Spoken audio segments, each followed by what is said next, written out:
네, 안녕하세요.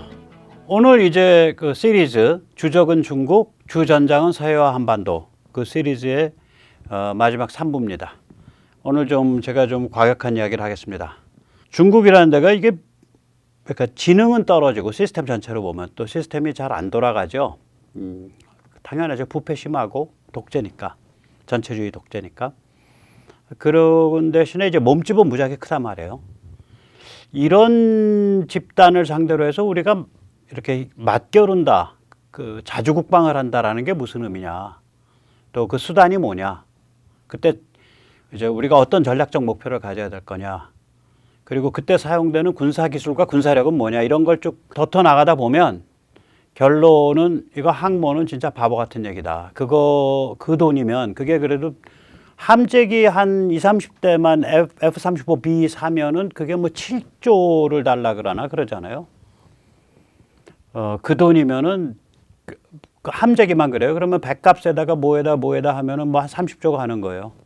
그 돈이면 정말 무지무지한 일을 할 수 있다. 그래서 특히 이거는 이제 밥그릇이 달려있는 해군에 계신 분들, 또 해군을 나오신 분들, 이런 분들이 좀 앞장서서 문제를 좀 풀어주셔야 될 것 같아요. 네. 자, 먼저 세뇌탈출 자구독립 부탁 말씀 올립니다. 아시다시피 세뇌탈출은 광고가 잘 붙지 않습니다. 도와주시면 보다 좋은 컨텐츠로 찾아뵙는 데 커다란 힘이 되겠습니다. 자, 우리가 이제 우리 전략을 흔히 독침 전략이라 그러죠. 이 독침 전략은 이 세 개 축으로 이루어져 있다고 합니다. 그런데 이걸 가만히 보면 이 그림에서도 보듯이 중국은 아예 논외예요. 중국은 미국 몫이고 우리가 상상하거나 논의할 필요가 없다. 뭐 이런 입장이에요. 이 독침 전략에 깔려 있는 전제가. 그 다음에 여기에 보면 느닷없이 대량 응징 보복 이런 게 나와요. 그 얘기 뭐냐?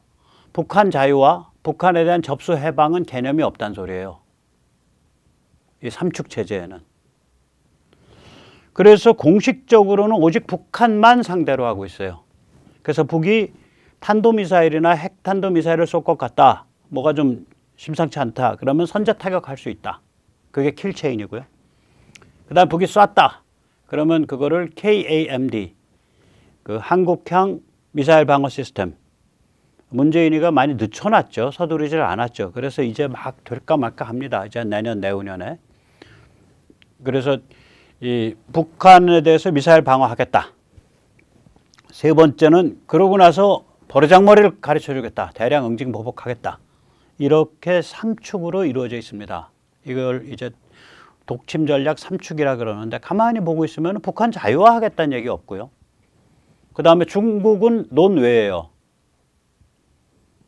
이게 왜 그러냐면 미국이 지난 72년 동안 71년, 72년이죠. 그러니까 정확하게는 1951년 4월에 메가더가 해임이 되죠. 그 이후로 지금까지 미국이 한반도 분단을 전제로 일을 해왔거든요. 한반도 분단을 전제로 했단 말이에요. 그러니까 당연히 이런 일이 벌어지면 분단을 뭉그러 버리겠다는 얘기를 못 꺼내는 거예요. 그러니까 휴전선을 뭉그러 버리겠다. 우리가 이제 북한을 자유화시키겠다 이 얘기를 못 꺼내는 거예요. 그러나 사안이 사안인지라 비공식적으로 혹은 행간에는 숨어 있다고요. 뭐 우선 첫째, 우리가 지금 미사일이 뭐 5,000발이나 6,000발인가 그래요. 탄도미사일이. 그리고 저기 어디야 KF-21 같은 정말 기막힌 비행기를 만들어서 띄우잖아요. 그거 이제 3년 있다 보세요. 3, 4년 있다가. 그거 예약 구매만 해도 한 200대 이상 밀릴 겁니다. 그거. 3, 4년 있다가 진짜 그게 현장에 투입될 때 딱 보면 F-35급과 같은 급으로 인정받을 거예요. 근데 가격은 뭐 한 프로그램비 다 해서 무기 말고 이제 프로그램비 해서 한 1,000억, 1,200억 요 선일 테니까 굉장히 싸죠. F-35가 프로그램비 얹어버리면 굉장히 비싸질 거예요. 한 1,000억 정도 할 거예요. 그리고 거기에 이제 각종 미사일 다 이제 마음대로 이제 골라서 채울 수 있고, 굉장히 좋은 비행기로 꼽히게 될 겁니다. 그래서 이런 그러니까 탄도미사일 그렇게 많이 갖고 있고 잠수함 전 세계에서 재래식 잠수함 제일 잘 만들고 잘 운영하고 KF-21 같은 비행기를 만들고 이런 이 정도의 군사 기술과 군사력을 가지고 있으면은 그리고 뭐 수천 발 탄도미사일 갖고 있고 그러면은 이거는 사실 북한을 넘어서는 얘기예요, 이게.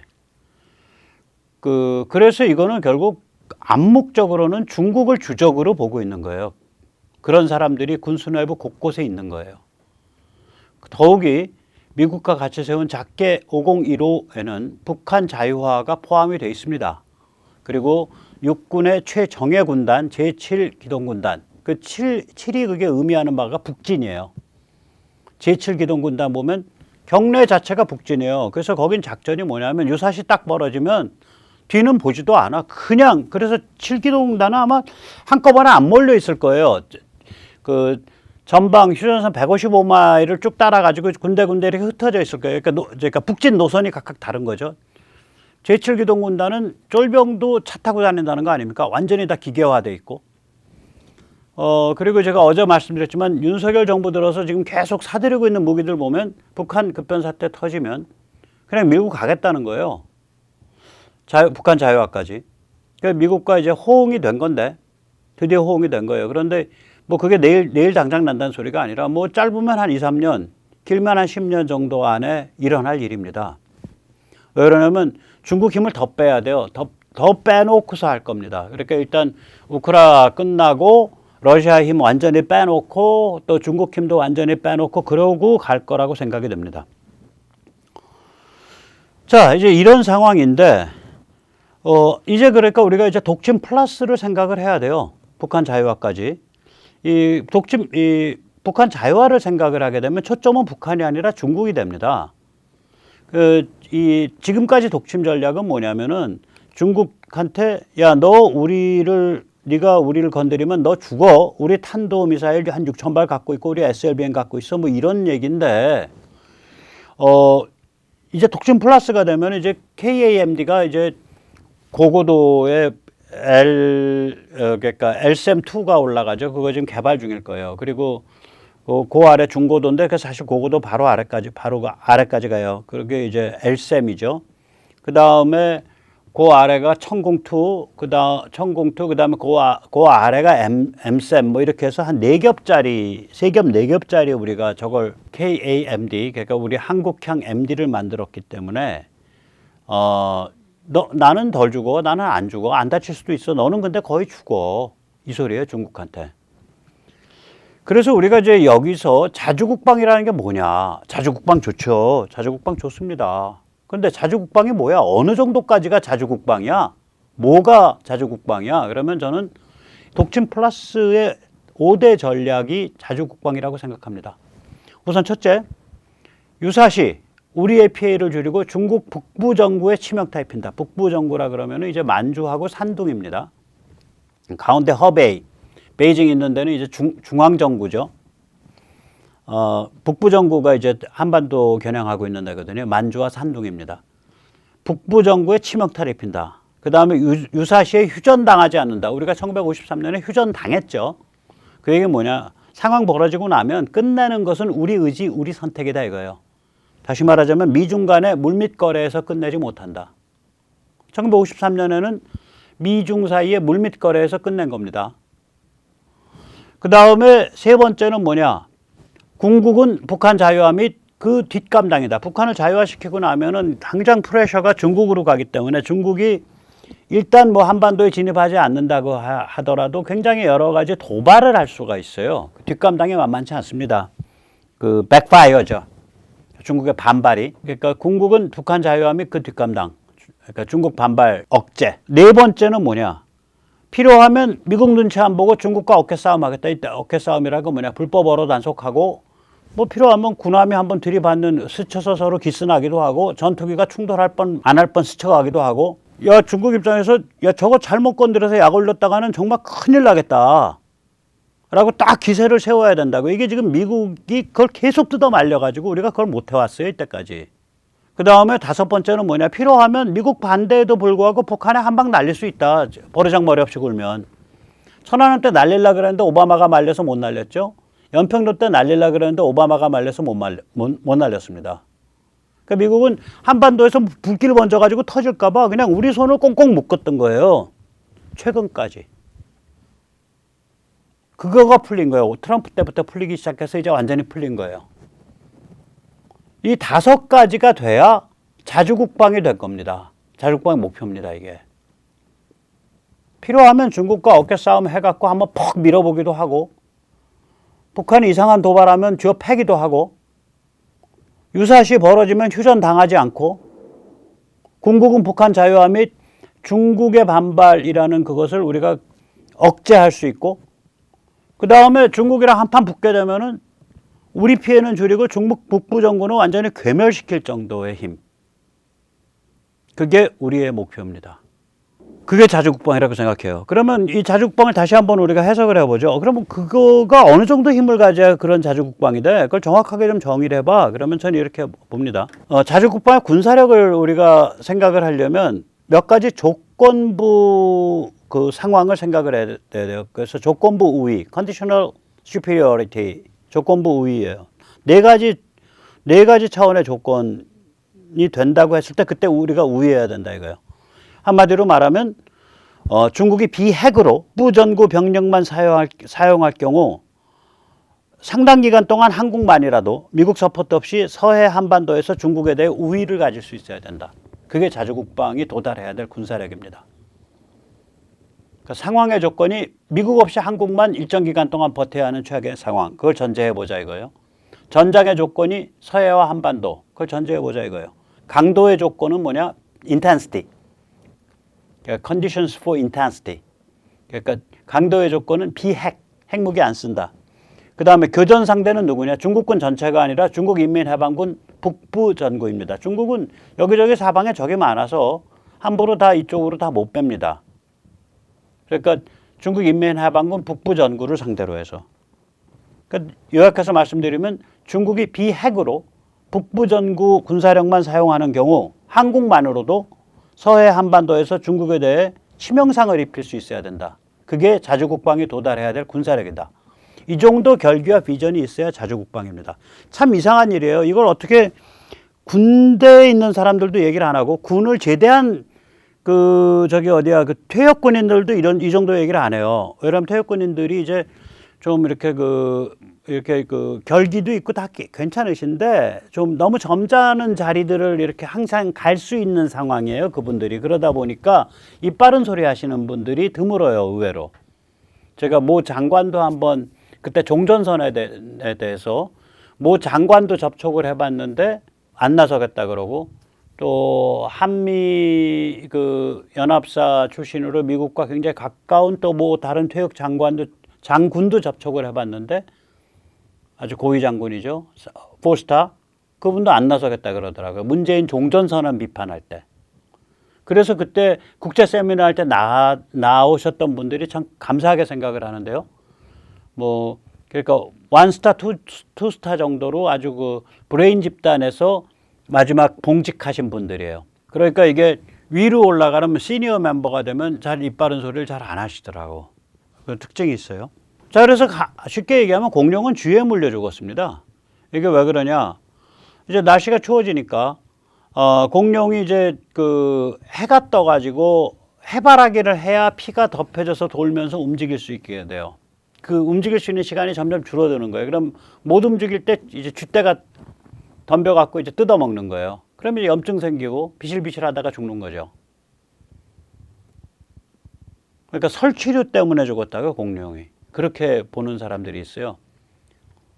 그러니까 그냥 날씨가 추워져서만 죽은 게 아니라 우리가 예를 들어서 가평 같은데 가평 가면 이제 그 토질이 깊어요. 땅에 토질이 깊어서 표토층이 깊어서 산에 의외로 바위가 없습니다. 가평이 뭐 예를 들어서 가평 정목산 같은 거 가면 산에 바위가 없어요. 근데 그 뒷산 백둔산 가면 산에 바위가 많아요. 비 온 다음 날 백둔산 절대 가면 안 됩니다. 제가 한번 비 온 다음 날 백둔산 갔다가 살모사를 20마리는 만났습니다. 20마리. 엄청 많아요. 엄청. 왜 그러냐면 이제 비 와서 축축하니까 이제 해가 짱짱하게 뜨니까 전부 해바라기 하는 거예요. 못 말리면서 이제 피 덮이느라고. 바위에 앉아서 다리 털고서. 혹은 길이 보통 진대가 아니잖아요. 안 질고 배수가 잘 되니까 길이 됐을 거 아니에요. 길 한가운데 계속 있는 거예요. 살모산 특징이 그거 아니에요. 풀 빼면 가면 놀라서 도망가는데 살모산은 딱 독사기 때문에 딱 이 저기 머리 들고 사람을 노려보죠. 그래서 사실은 이제 그 몽둥이 같은 거 있으면 이제 지팡이 있으면 이렇게 목 치면은 목 꺾어져서 그냥 직사인데 그 뭐 또 그렇게 뱀 잡으러 다닐 거 있어요. 그래서 저는 그냥 봐줬죠 많이. 어쨌거나 공룡도 마찬가지라고요. 제가 냉혈 동물이기 때문에 그러니까 따뜻해질 때까지 기다려야 돼요. 몸집이 크니까 그 안에 도는 냉혈도 많을 거 아니에요. 그 냉혈이 다 이제 그 뜨뜻하게 몸이 풀 때까지 햇볕을 쬐고 가만히 있어야 돼요. 그러니까 이제 와가지고 이제 설치류가 뜯어먹는 거죠. 못 움직일 때. 자, 중국에 대해 다시 말하면 중국은 공룡 같은 존재예요. 몸집이 워낙 커. 여기에 대해서 우리가 어떻게 생각해야 되냐. 아까 말한 대로 중국을 100%다 이기려고 해도 안 돼요. 우리가 어떻게 다 이깁니까? 몸집이 워낙 14억대 5천만인데 그럴 수가 없죠. 우리의 30배쯤 되는데. 일단 매스 자체가 몸집이. 그러니까 우리는 북부정구에 대해서 그것도 뭐 끝까지도 아니고 일정 기간 동안이라도 일주일이면 일주일, 뭐 한 달이면 한 달이라도 미국이 내부적으로 뭐 고민하느라고 시간이 늘어진다. 그래서 그 미국이 별로 그렇게 적극적으로 안 덤비는 안 끼어드는 상태에서 북부 정부를 금이 가게 만들 수 있어야 된다. 그 정도를 달성하면 된다 이거예요. 중국 전체를 상대로 완전히 깨죽을 내겠다 이럴 필요 없다는 거죠. 바둑이라는 게 반집만 이겨도 이기는 거 아니에요. 그럼 여기서 우리가 어떤 무기를 가져야 되고 어느 수준의 군사력을 가져야 되냐가 딱 결론이 나와요. 우리 무기는 뭐냐면 최고선은 미국 첨단 무기보다 좀 못할 정도, -1 정도까지가 최고선이에요. 이 첨단 무기까지 갈 생각하면 안 된다는 건 나중에 설명드릴게요. 왜 그런지. 최저선은 뭐냐면 중국이 핵을 사용하지 않고 북부정구로만 싸운다 그랬을 때 그걸 압도하면 돼요. 산둥과 만주에 있는 군사력. 그게 최고선과 최저선이에요. 그럼 그 사이 언저리의 무기면 되는 거예요. 이길 수 있도록 해주는. 군사력도 마찬가지고요. 최고선은 미국의 무지막지한 전력 -X죠. 미국의 서태평양 전력 전체 다 뭐 알래스카 심지어는 그 뭐 괌, 하와이, 오키나와 이거 다 털으면은 무시무시하고요. 그거보다 훨씬 못하죠. 우리가 해야 될 거는. 그것까지 하려면 나라 거덜나니까. 그러나 중국이 핵을 사용하지 않고 북부정구로만 싸운다 그랬을 땐 이길 수 있을 정도. 그게 우리 군사력의 목표라고요. 이게 제가 왜 이런 말씀드리냐면 지금 우리가 방위산업과 그러니까 군수산업과 군사기술이 너무 발전하고 있어서 빠른 속도에 이런 그 자주국방이 뭐냐, 우리의 전략 목표가 뭐냐, 독침 플러스, 왜 기존의 독침을 독침 플러스로 고쳐야 되냐, 그 다음에 그렇게 됐을 때 우리가 도달하고자 하는 군사력의 포지셔닝이 어떻게 되냐, 우리가 도달하고자 하는 무기 기술의 포지셔닝이 어떻게 되냐, 이런 근본적인 고민을 이제 하기 시작해야 돼요. 그래서 상대를 알고 우리를 알면 절대로 지지 않습니다. 어제 잠깐 말씀드렸는데요. 첨단 무기에는 역설이 있습니다. 일단 첨단 중에 첨단, 최첨단은 뭐냐? 이거는 제국이, 그러니까 제국이라는 거 조금 이따 다시 설명드릴게요. 전 나쁜 의미에서 사용하는 거 아닙니다. 이 제국이 팔지 않고 나만 쓰겠다라고 만드는 게 최첨단 무기예요. 예를 들어서 저기 이제 SR-71, 저기 보면은 제가 말씀드렸지만 저게 음속의 5배, 6배, 뭐, 저기 한 2만 미터 이상의 고도에서 장거리로 뛰는 그 정찰기였어요. 지금은 퇴역했는데 저것도 이제 스텔스가 부족하다 그래서 퇴역시켰어요. 그러니까 저거 한 번씩 저렇게 음속의 5배 속도로 뛰고 오면은 이제 몸에 무리가 가기 때문에 거의 끙끙 앓는다 그러더라고요. 조종사가. 저런 거 우리가 갈 필요 없다 이거예요. 그래서 SR-71은 이제 퇴역이고요. 지금 SR-72를 개발하고 있거든요. 저건 스텔스성이 더 이제 더 늘어난 거죠. 그래서 저런 건 우리가 갈 필요가 없어요. 저거 뭐 수십조, 100조를 들여서 만들면은 몇 대 쓸 거냐 이거야. 2대. 뭐 하러 가냐 이거예요. 어디에다 팔지도 못하고. 저런 거 만들고 있는 놈들이 어제도 말했지만 야 한국인들 이상해. 혼자서 제3차 대전 준비하고 있어. 이렇게 욕하고 우리를 견제를 해요. 그 다음에 예를 들어서 미국의 차세대 Next Generation 그 Airborne Dominance인가 그래요. 그러니까 차세대 공중 지배라는 그러니까 차세대 제공권이라는 이름이에요. 저 비행기 자체에 지금 붙은 프로젝트명이 NGAD. 저거 지금 이미 굉장히 오랫동안 지금 고민이 있어서 지금 거의 이제 뭐 몇 년, 한 10년 있으면 나올 겁니다. 그 시제기라기보다 컨셉기는 날았다 그러더라고요. NGAD죠. 저것처럼 생겼어요. 가운데. 저런 거 우리 만들 필요 없다 이거. 저거 뭐 한 10조, 20조 들여서 만들어 갖고 어디에 팔 거예요? 팔 수도 없어. 그럼 우린 몇 대나 할 텐데. 저거 한 대 만드는데 뭐 그래도 거의 한 1조 가까이 들거든요. 지금 예측되는 비용이. 그리고 계속 그 유지 보수해야 되고. 그리고 한 5대나 쓸 거다 이거야. 그럼 20조 들었고 한 대 만드는데 1조 들어서 25조 들어서 5대야. 그러면 한 대당 5조네. 어디다 써먹을 거냐고 저거를. 저는 심지어 차세대 헬기, 저거 이제 육군에서 차세대 헬기 하자고 지금 얘기되는 모양인데 저것도 좀 반대예요. 저거 굉장히 비싸요. 저게 좀 작아 보여서 그렇지 저거 큰 헬기입니다. 저게 일단 헬기가 다리가 접혀. 복잡한 거예요. 헬기가 다리가 접혀. 그리고 안에 중무장한 군인이 12명인가 13명 타요. 조종사 빼고도. 그러니까 거의 몸통이 거의 치누크 한 3분의 2만 할 거예요. 몸통 자체가. 그러면 저 헬기 하나가 한 기천억, 3천억씩 하는 거예요. 저 뭐하러 만드냐고 저런 거. 우리는. 저거보다 훨씬 실용적인 거. 훨씬 투입하기 쉬운 거. 훨씬 유지비가 작게 드는 거. 그 방향으로 가야죠. 그래서 최첨단의 그 역설이 있어요. 최첨단 무기의 역설이 있습니다. 최첨단 무기가 되면 팔지 않고 우리들만 써야 돼.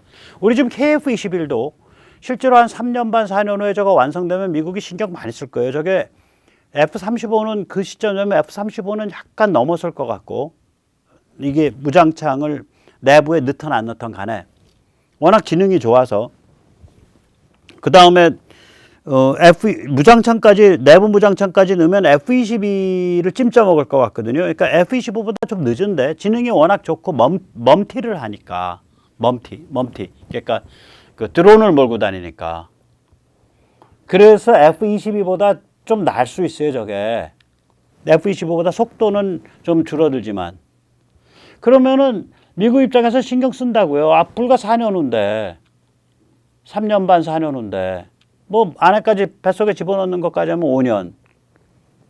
그럼 우리는 뭐라고 나가야 되면 그것만 해도 그 정도인데 저걸 차세대까지 NGAD 같은 거 뭐 그다음에 저런 급으로 가. 그럼 저거는 얘기가 좀 달라져요.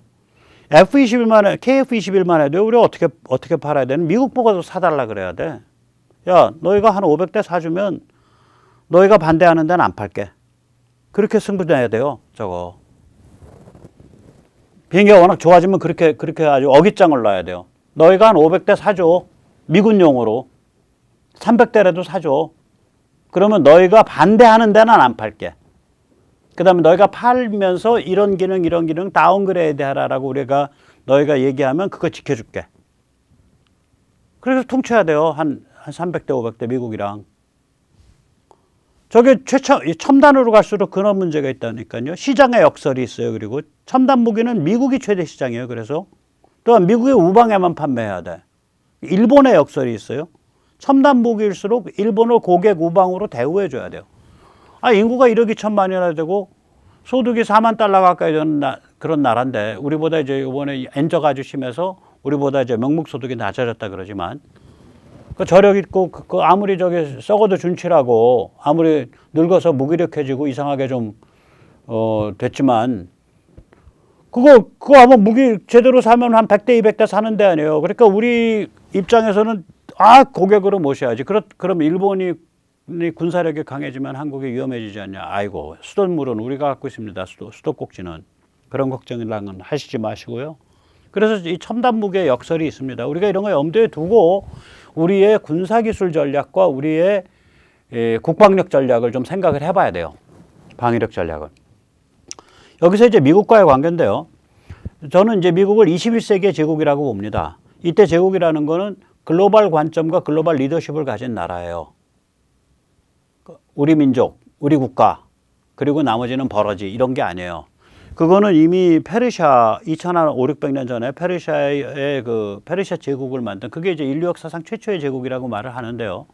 페르시아 제국을 만든 키루스, 성경의 고레스, 그게 이미 그때 그런 게 나와요. 그러니까 피정복 지역을 완전히 문질러 버리는 게 아니고 그 민족, 그 종교, 그 도덕 체계를 인정을 해주고 뭐 이런 그러면서 이제 그 아래로 집어넣고 뭐 이런 방식이 굉장히 광범위하게 나오게 돼요. 그런데 이제 미국이 제국은 제국인데 이게 굉장히 특이해요. 인류 역사상 존재한 적이 없어요. 일단 내부가 다인종, 다민족 자유공화국이에요. 미국의 그 건국의 아버지 알렉산더 해밀턴 같은 사람이 쓴 미국 헌법이 어떻게 쓰여졌나를 가장 헌법 정신이 무엇인가, 컨스티튜셔널리즘이 무엇인가를 제일 잘 밝히는 페더럴리스트 페이퍼 그런 종이에 보면 그런 그 에세이에 보면 자유로운 개인들의 공화국을 만든다라는 게 아예 그냥 박혀 있어요. 그러니까 200년 전에 이미 200년 전에 한 220년 전에. 그러다 보니까 이제 견제와 균형이 일어나죠. 예를 들어서 한국에 대해서 극악무도한 어떤 짓을 정책에 내놓는다 그러면 일단 미국에 있는 한국 교포들 들고 일어나고요. 그러면서 미국에 있는 수많은 사람들이 다 들고 일어나죠. 그게 말이 되냐. 공정하지 못하다. 그렇기 때문에 이게 신뢰를 할 수가 있어요. 내부가 그렇게 돌아가는 사회니까. 그 대신에 이렇게 내부가 좀 복잡하다 보니까 이제 굼뜨죠. 그리고 개발질을 많이 하죠. 이렇게 발빠르게 직선 코스로 가지 못하고 이렇게 돌죠.